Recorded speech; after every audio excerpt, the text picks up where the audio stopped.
할렐루야. 네, 이 아침 주님 앞에 나오신 여러분들 환영하고 축복합니다. 우리 앞뒤 분들도 옆에 분들에게 이렇게 축복하죠. 오늘도 예수 이름으로 승리합시다. 오늘도 예수 이름으로 승리합시다. 네. 자, 우리는 이 창세기 34장에서 야곱이라는 인물의 가정에 일어난 큰 사고, 큰 문제를 우리가 보고 있습니다.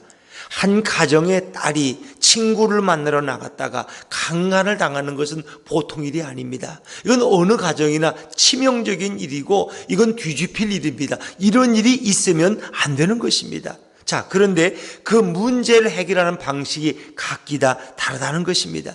아버지 야곱은 침묵합니다. 어떤 대안도 내놓지를 못합니다. 그런 아무런 일도 행하지 못합니다. 그런데 아들들은 들에서 돌아와서 분노합니다. 그리고 상처를 입힌 이 세겜과 그 아버지 하몰은 이 문제를 어떻게 수습해 갑니까? 이제 우리의 딸과 당신의 아들이 이렇게 딸이 우리의 아들과 당신의 딸이 이렇게 결혼하고 우리가 사돈을 맺읍시다. 그리고 이 성에 함께 살아갑시다 하면서 수습책을 제시하게 됩니다.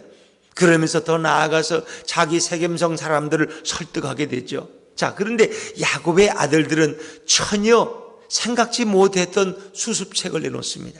그것은 당신들이 할례를 받아야 됩니다. 당신들은 이방인이기 때문에 우리와 같은 할례를 받으면 우리하고 사돈을 맺을 수 있습니다. 우리의 딸을 당신들에게 주고 당신의 딸들을 우리에게 주십시오. 근데 조건이 할례입니다. 여러분, 할례란 무엇입니까? 이스라엘 백성의 표식입니다. 하나님이 이스라엘 백성에게 특별한 은혜를 베푸는 겁니다. 이건 종교적인 거룩한 예식입니다. 이건 아무렇게나 할례를 주면 안 됩니다. 이건 하나님을 경외하는 백성들이 받아야 될 거룩한 종교적 예식입니다. 그런데 오늘 야곱의 아들들은 어떻게 합니까? 이 거룩한 종교적 예식을 자기들의 또 복수의 목적으로 사용합니다. 악용하는 것입니다. 이것은 잘못된 것이고 하나님 앞에 범죄입니다. 여러분, 종교의 거룩한 예식을 어떤 복수의 수단으로 사용하는 것은 타락이고 죄악이라는 것입니다. 이것은 잘못된 것입니다. 그래서 그들로 하여금 할례를 받게 하고 그들이 3일 만에 아파하고 움직이지 못할 때 그 모든 남자들이 어떻게 합니까? 야곱의 아들들은 칼을 들고 기습해서 남자들을 다 죽이는 것입니다. 이건 비극 중에 비극입니다. 이건 더 큰 죄악입니다. 자, 우리 오늘 25절 말씀을 한번 읽어볼까요? 25절입니다. 시작. 제3일에 아직 그들이 아파할 때에 야곱의 두 아들 디나의 오로보니 시몬과 레위가 각기 칼을 가지고 가서 몰래 그 성읍을 기습하여 그 모든 남자를 죽이고 그랬습니다. 이건 살인입니다. 자기의 딸을 강간에 더럽힌 것보다 이 살인하는 것은 더 죄가 큰 것입니다. 그 생명을 끊는 것입니다. 그것도 한두 명이 아닙니다. 모든 세겜속의 남자들의 생명을 다 끊어버립니다. 거기서 끝나는 것이 아닙니다. 여러분, 더 엄청난 일을 행합니다. 그들이 노략질하고 도둑질을 행합니다. 28절 29절입니다. 같이 읽죠. 시작. 그들이 양과 소와 나귀와 그 성읍에 있는 것과 들에 있는 것과 그들의 모든 재물을 빼앗으며 그들의 자녀와 그들의 아내들을 사로잡고 집 속의 물건을 다 노략한지라. 재물만 빼앗는 게 아니에요. 짐승과 가축만 빼앗는, 그들의 자녀들과 아내들을 사로잡고 노략물로 삼고 강간하고 그리고 자기들의 종으로 삼고. 이건 비극 중의 비극입니다. 하나님의 자녀들이 이런 일을 행해서는 안 되는 것입니다. 여러분, 왜 중동에서 기독교가 이렇게 핍박을 받는 이유 중에 하나는 뭔지 아십니까? 중세시대에 십자군들을 만들었습니다. 중세교회가. 그래가지고 저 성지를 회복한다고 저 중동 땅에 가서 수많은 사람들을 죽였습니다. 하나님의 이름으로 여인들을 학대하고 노예로 삼고 강간했습니다. 이건 기독교의 큰 죄악입니다, 여러분. 성지 탈환이 목적이면 그 목적만 이루어야 되는데 세상 사람들하고 똑같이 행했다는 것입니다. 그래서 이 중동에서 기독교가 오히려 박해를 받고 비난을 받는 이유 중에 하나입니다. 무슬림들이 기독교인들을 반대하는 거기에 큰 이유도 하나 있습니다.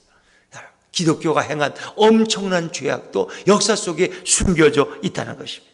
그런데 감히 야곱의 12아들들, 12지파의 족장들이 될 그들이 여인들을 빼앗아 오고 노략질하고 물건을 빼앗고 짐승들을 다 강탈하고 이런 악을 행했다는 것입니다. 이것은 종교적인 어떤 목적으로 사용될 할례를 복수의 수단으로 악용한 큰 죄악입니다. 자, 그런가 하면 이 하몰과 세겜도 마찬가지입니다. 그들이 이 시므온과 레위의 말을 듣고 할례를 받은 이유는 물론 디나를 데려와서 자기들의 며느리를 삼고 아내로 삼고 싶은 마음도 있지만 동시에 성 주민들을 설득하면서 보면 저들은 엄청난 재산과 재물을 가졌는데 그들과 결혼하면 그 모든 재산이 우리의 것이 된다. 우리의 것. 재산에 대한 욕심도 있었습니다. 야곱이 가져온 엄청난 양떼와 그 재물이 결국 우리의 것이 되지 않겠느냐. 그리고 그들과 한 민족이 될 것이라는 이런 말 속에는 어떤 할례를 받음으로써 우리의 어떤 욕망을 채우고자 하는 또 다른 욕심이 숨겨져 있다는 것입니다. 이것은 야곱의 아들들이나 이 세겜성의 세겜 성주나 또 그의 아버지 하몰이나 그 욕심은 동일한 것입니다. 그들은 이방인들이지만 할례를 받음으로써 어떤 자기들의 어떤 물질의 욕망을 채우고자 하는 이런 욕심도 그들은 가지고 있었다는 것입니다. 그런가 하면 야곱은 시몬과 레위를 불러다가 이제 화를 내며 그들에게 분노하는데 그 이유를 한번 들어보십시오. 30절입니다. 30절 한번 읽어볼까요? 30절 시작. 이 야곱이 시몬과 레위에게 이르되 너희가 내게 화를 끼쳐 나로 하여금 이 땅의 주민 곧 가나안 족속과 나는 수가 적은즉 그들이 모여 나를 치고 나를 죽이리니 그러면 나와 내 집이 멸망하리라.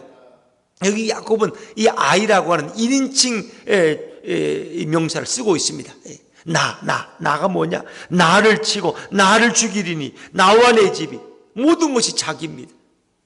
야곱은 철저하게 이기적이고 자기 중심입니다. 가족들보다 자기가 위협당할 것을 먼저 생각하는 것입니다. 아무런 대안도 내지 못하는 무기력한 아버지, 그리고 아들이 엄청난 복수국을 벌인 후에 그들을 꾸지럽고 내모는 책망하는 이유가 자신이 위협을 당하게 되었다는 것입니다.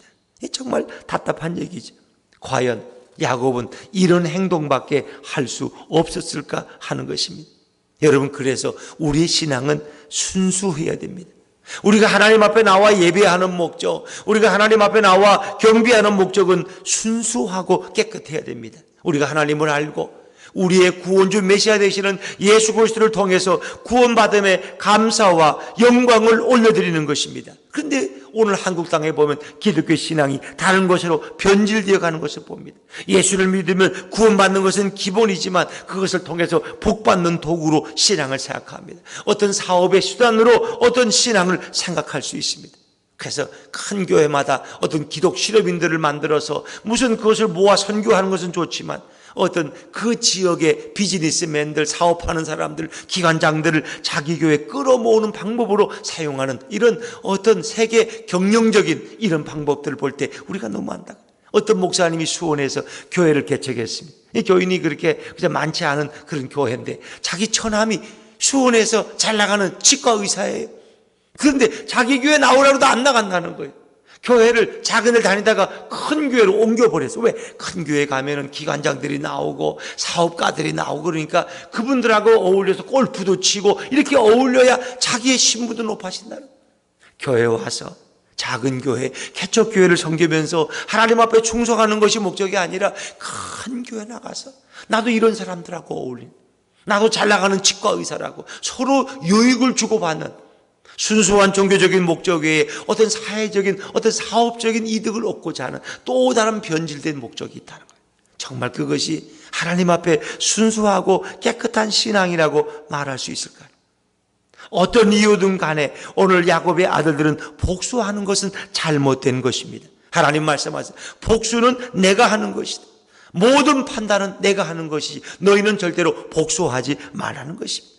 로마서 12장 19절 이하에 보니까 너희가 친히 원수를 갚지 말고 하나님의 진노하심에 맡기라. 기록되었으되 원수 갚는 것이 내게 있으니 내가 갚으리라. 너희 원수가 줄이거든 먹이고 목마르거든 마시게 하라. 그리함으로 너가 숯불을 그 머리에 쌓아놓는 것과 같다. 악에게 지지 말고 선으로 악을 이기라. 여러분, 이 모든 말씀은 직접 복수하지 말라. 원수 갚는 것은 하나님만이 하실 수 있다는 것입니다. 그렇습니다. 우리가 신약의 눈에서 이 구약을 바라본다면 이 야곱의 아들들은 절대로 복수하면 안 되는 것입니다. 그것은 더 큰 비극인 것입니다. 복수의 악순환을 불러오는 것입니다. 그 주변에 이제 족속들이 야곱의 가문을 몰살시킬까봐 야곱은 두려워 떨면서 결국은 도망치게 되는 것입니다. 여러분, 로마서 5장 8절에 보니까 우리가 아직 죄인 되었을 때에 그리스도께서 우리를 위해 죽으심으로 하나님께서 우리에 대한 자기의 사랑을 확증하셨다고 그랬습니다. 여러분, 예수님이 이 땅에 오시면 하나님을 배신하고 타락한 우리들은 오히려 징계의 대상이고 심판의 대상입니다. 우리는 하나님과 원수되었습니다.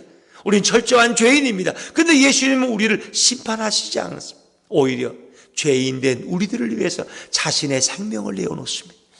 우리가 흘려야 될 피를 대신 흘리시고 우리가 받아야 될 징계를 예수님이 대신 받으십니다. 그분이 우리 원수된 우리를 위해서 대신 죽으심으로 하나님과 우리 사이를 화해시켜 주셨습니다. 예수님은 원수 갚으신 것이 아니라 원수된 우리들을 오히려 끌어안으시고 우리 대신 십자가에서 제물이 되셨습니다. 그리고 하나님과 우리를 하나 되게 해주셨습니다. 이것이 바로 우리 예수님의 마음입니다.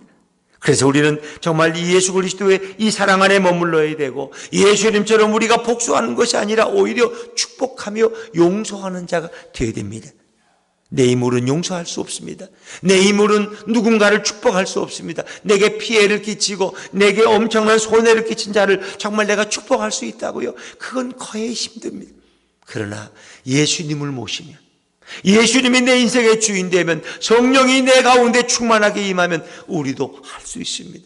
그래서 우리는 날마다 성령의 충만을 구하고 예수님은 오늘도 내 인생의 주인으로 모셔드리고 주님의 말씀을 붙들고 살아갈 때 우리도 주님처럼 그런 삶을 살게 될 줄로 믿습니다.